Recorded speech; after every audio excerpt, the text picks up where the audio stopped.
Gorilla Man's Garage here, and welcome to part 3 of my Avata 360 video series. Part 1, that's when we kind of wondered if we got the original drone back. Seems to work fine now though, I have no idea why. Part 2 was some add-ons, some good, some bad, some really bad. Okay. Part 3, well, that's going to be all about editing. That dreaded word, editing. Remember the marketing? Fly once, frame later. Framing is the technical term for looking at different perspectives of your video, your 360 video. Let's get into it. Now there are two pieces of software that you can use to edit natively or by default the DJI Avata 360 videos, which are the OSV files on your SD card or internal memory.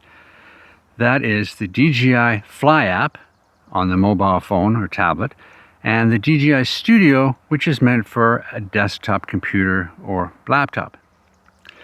We're only going to talk about the desktop version today, the DJI Studio, because the DJI Fly app on the mobile is a little too restrictive for everyone's purpose. You can't natively download a file and make an interactive 360 video from it. And depending on the device you're using, it's limited by whatever hardware is installed in that device. You may not get the entire resolution list that you're looking for and a few other quirks here and there. But it is very easy to use and very interactive and very intuitive, but it does have limitations. We'll talk about that some other time. We're just going to be talking about the DJI Studio. Here's the interface. Let's get into it. Hang on, go grab a coffee. I guess you need some context first, okay? Here we go. Here's my expensive 3D model here, okay? Pretend this is the Avata. This is the up lens and the bottom lens. Together you get an 8K video, 8K pixel, 8 some odd thousand by 4 some odd thousand, whatever. And they stitch it together to give you one big picture.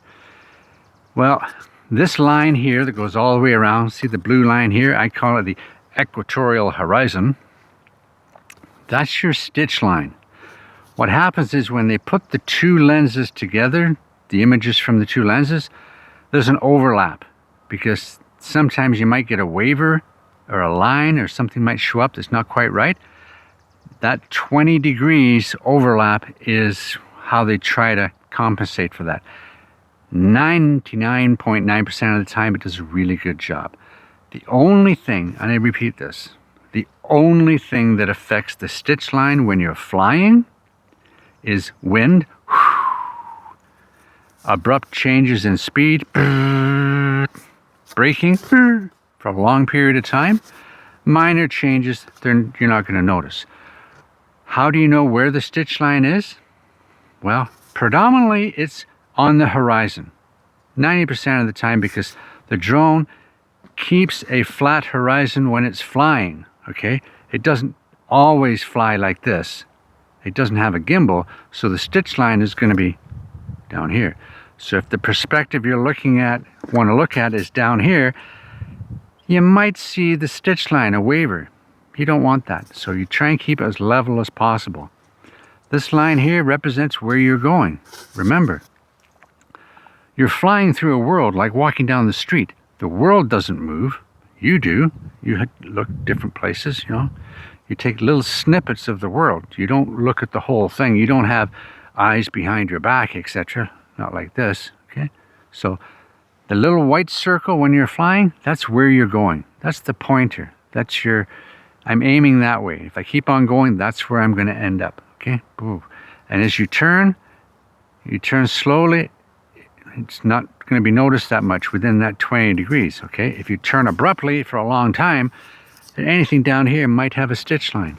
So the attitude ball that's on your screen, whether it be on the mobile or on the RC2, is going to let you know if you're that way for a long period of time. Then you'll know that section of your video, if you're looking down at this perspective, it might have a stitch line in it. So this is my expensive 3D model.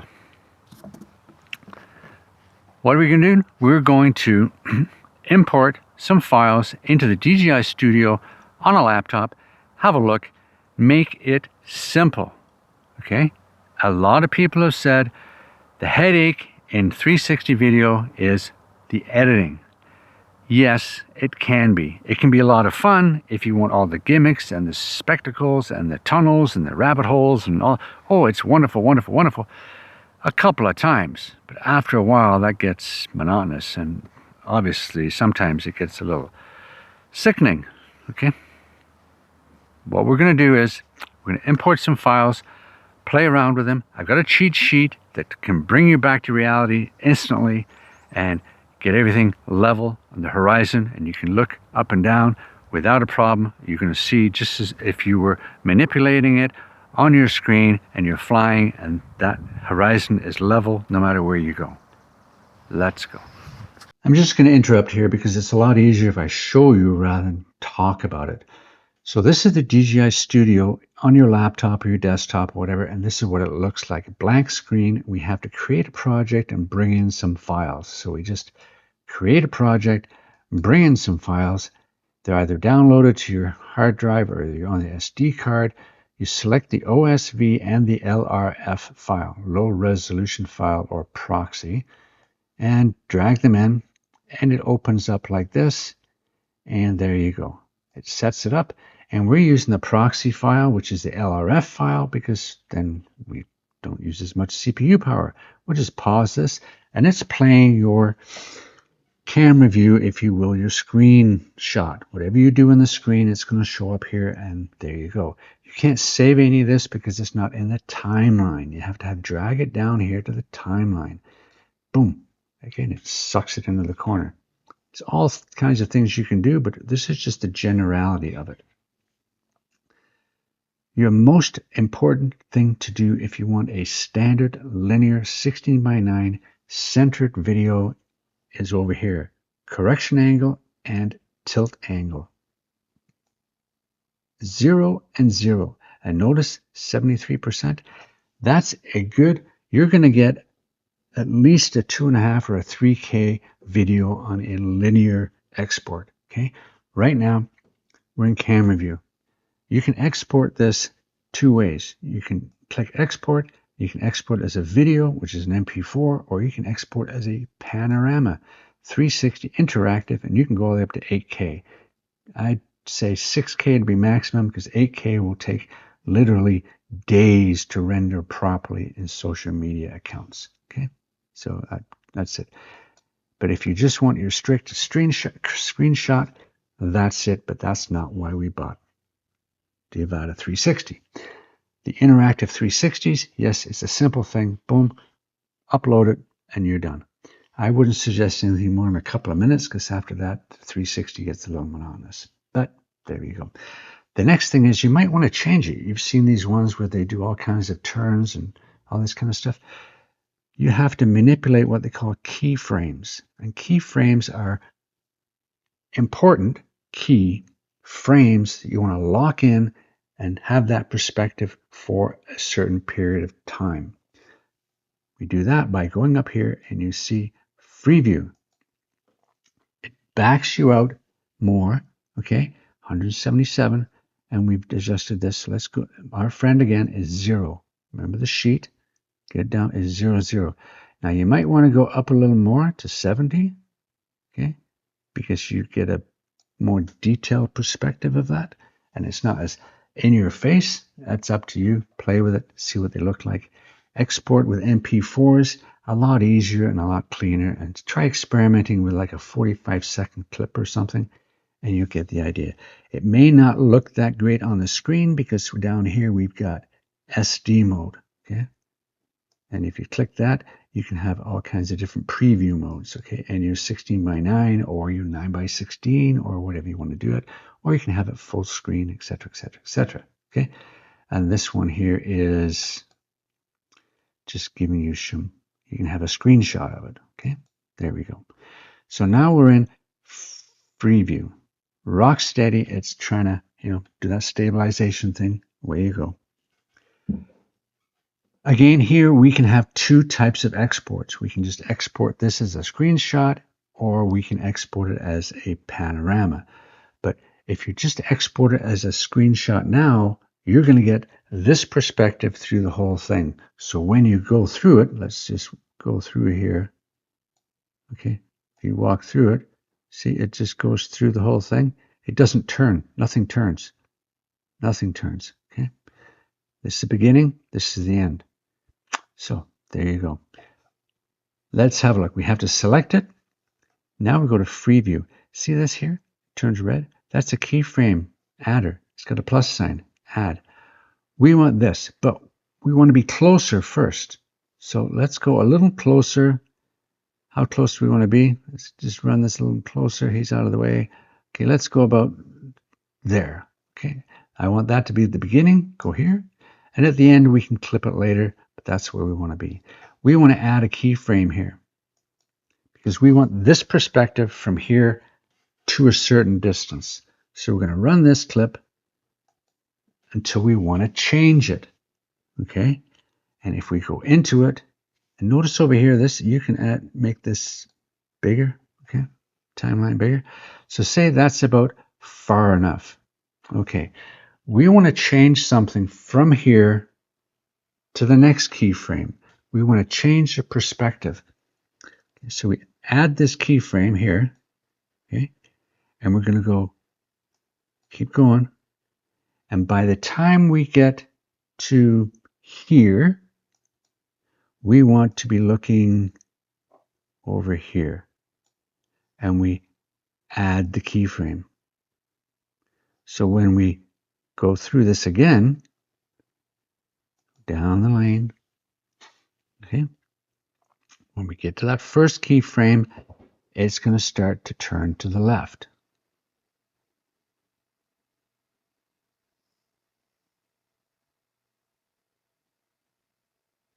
Okay. Then it's going to stay on that keyframe until we reach, let's say, here. And we have to select this again and add a keyframe. Okay. Then when we continue,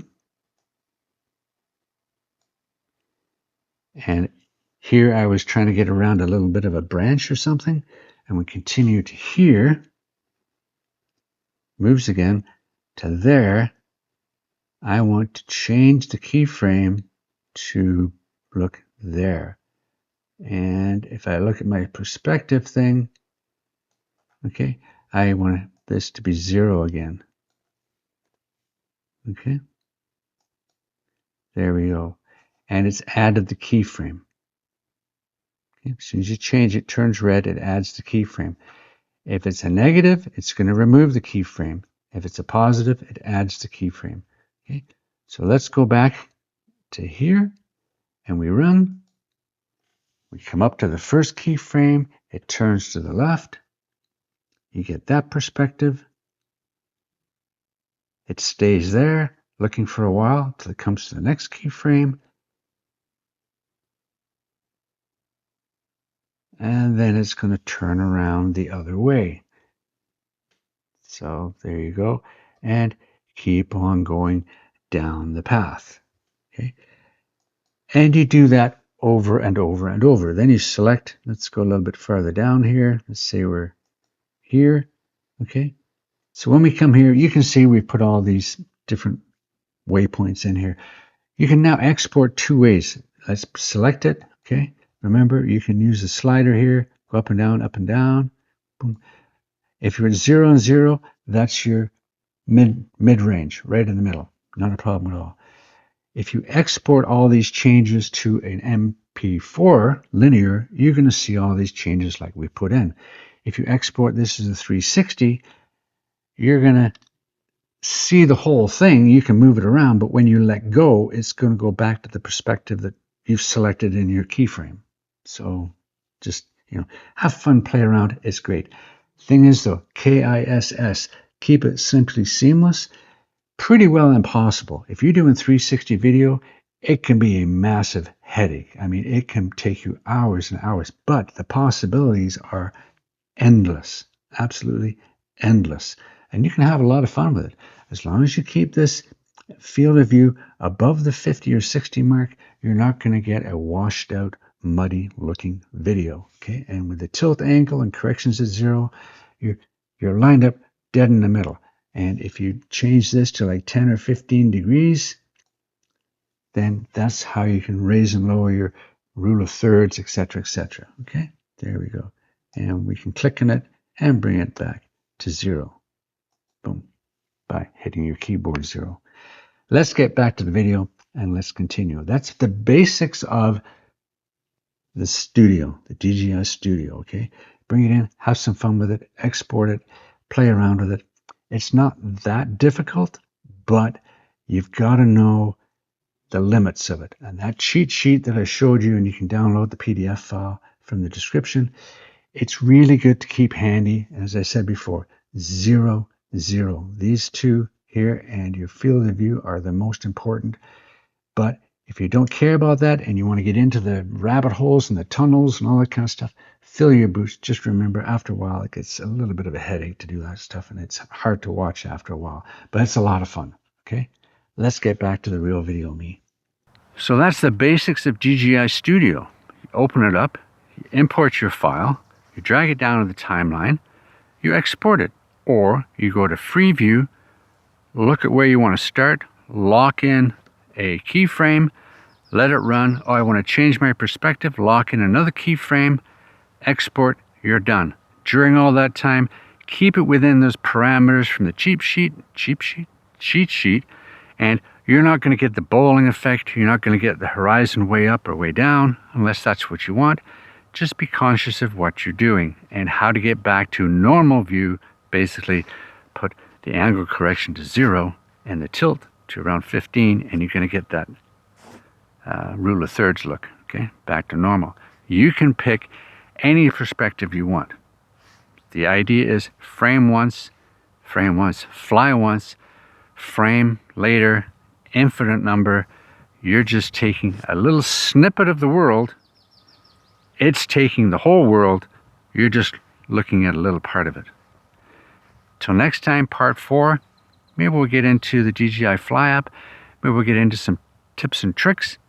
We don't know where we're going to head with this one, but part 3, all about simple editing. Keep it simply seamless. Drag it in, change your perspective, lock it in, export it, you're done, no problem at all. You can look at any perspective you want, and don't be afraid to experiment. I've done one flight and I turned around and looked at it going backwards, and I saw things I didn't even know were there before.